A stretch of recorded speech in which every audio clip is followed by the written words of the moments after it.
كانت مشمش قطة سمينة للغاية، شعرها برتقالي اللون وعيناها خضراوتان، وتحب الطعام أكثر من أي شيء آخر في العالم.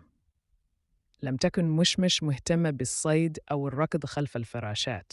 كان جل اهتمامها منصباً على طبق الطعام الخاص بها أو على أي طبق طعام آخر في المنزل.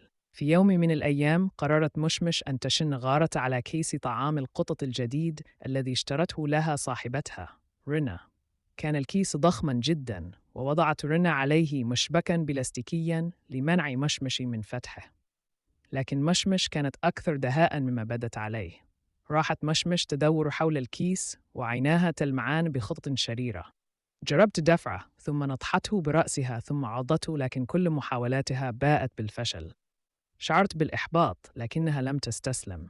فجأة لمعت فكرة في رأسها. قفزت مشمش على الأريكة ومنها إلى من أعلى الخزانة. رأت مشمش شيئاً لم تره رنة، مقصاً صغيراً على الرف العلوي. كانت هذه فرصتها. قفزت مشمش قفزة عملاقة من الخزانة ويديها الأماميتين ممدودتان، وسقط على الأرض بصوت مكتوم. لكنها لم تكن مهتمة بالألم، بل اهتمت بالبحث عن المقص الذي ظنته كنزاً. أمسكت مشمش بالمقص الصغير بفمها ثم عادت إلى كيس الطعام. بدأت تقطع الكيس بمقدار بوصة واحدة في كل مرة، وصوت قرقشة يملأ الغرفة. بعد دقائق كان هناك ثقب كبير في الكيس، وراح الطعام يتساقط منه كشلال. كانت مشمش سعيدة جداً.